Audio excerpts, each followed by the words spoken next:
हे आत्मन, शरीर को तू रोगों से छिदा हुआ समझ और यौवन को बुढ़ापे से घिरा हुआ जान तथा ऐश्वर्य संपदाओं को विनाशीक और जीवन को मरणांत जान। हे आत्मन, जो पूर्व जन्म में तेरे शत्रु थे वे ही इस जन्म में तेरे अति स्नेही होकर बंधु हो गए हैं। इन जीवों का प्रवर्तन कैसा आश्चर्यकारक है कि शरीर तो प्रतिदिन छीजता जाता है किंतु आशा बढ़ती जाती है तथा आयुर्बल तो घटता जाता है और पाप कार्यों में बुद्धि बढ़ती जाती है। देवों और चक्रवर्ती आदि के ऐश्वर्य इंद्रधनुष के समान हैं। देखने में तो अति सुंदर दिख पड़ते हैं परंतु देखते देखते विलय जाते हैं। नदी की लहरें कदाचित लौट भी आती हैं परंतु मनुष्यों का गया हुआ रूप, बल, लावण्य और सौंदर्य फिर नहीं आता। यह प्राणी वृथा ही उनकी आशा लगाए रहता है।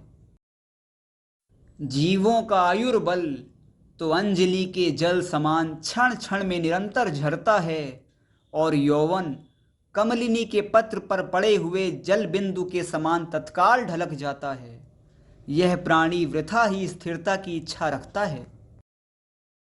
जीवों के मनोज्ञ विषयों के साथ संयोग स्वप्न के समान हैं, क्षण मात्र में नष्ट हो जाते हैं। धन यौवन जीवन को जल के बुदबुदे के समान देखते हुए भी नित्य मानता है। यह बड़े आश्चर्य की बात है।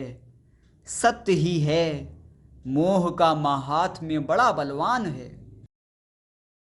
क्षण क्षण करके नित्य निरंतर जाता है जीवन का काल। सूरज चांद छिपे निकले, ऋतु फिर फिर कर आवे, प्यारी आयु ऐसी बीते पता नहीं पावे। यह शरीर जल के बुदबुदे के समान क्षण क्षयी है। लक्ष्मी इंद्रजाल के सदृश विनश्वर है। स्त्री, धन एवं पुत्र आदि दुष्ट वायु से ताड़ित मेघों के सदृश देखते देखते ही विलीन होने वाले हैं। जिस प्रकार सूर्य का उदय अस्त होने के लिए होता है उसी प्रकार निश्चय से समस्त प्राणियों का यह शरीर भी नष्ट होने के लिए उत्पन्न होता है। संसार में सभी वस्तुएं नष्ट होने वाली हैं। संसार के सब ही पदार्थ स्वभाव से नष्ट होने वाले हैं। हे अज्ञानी मनुष्य, यह समस्त जगत इंद्रजाल के सदृश विनश्वर और केले के स्तंभ के समान निस्सार है। जब संसार स्वभाव से ही दुखमय है तब आपत्तियों का आना जाना तो रहेगा ही। ये सब पुत्र एवं पत्नी आदि पदार्थ जब बिजली के समान चंचल अर्थात क्षणिक हैं तब फिर उनका विनाश होने पर बुद्धिमान मनुष्य खेद खिन्न क्यों होते हैं। प्रियजन के मरने पर जो शोक किया जाता है वह तीव्र असाता वेदनीय कर्म को उत्पन्न करता है जो आगे भविष्य में भी विस्तार को प्राप्त होकर प्राणी के लिए सैकड़ों प्रकार से दुख देता है। हे आत्मन, तूने इच्छित लक्ष्मी को पा लिया है, समुद्र पर्यंत पृथ्वी को भी भोग लिया है तथा जो विषय स्वर्ग में भी दुर्लभ हैं उन अतिशय मनोहर विषयों को भी प्राप्त कर लिया है।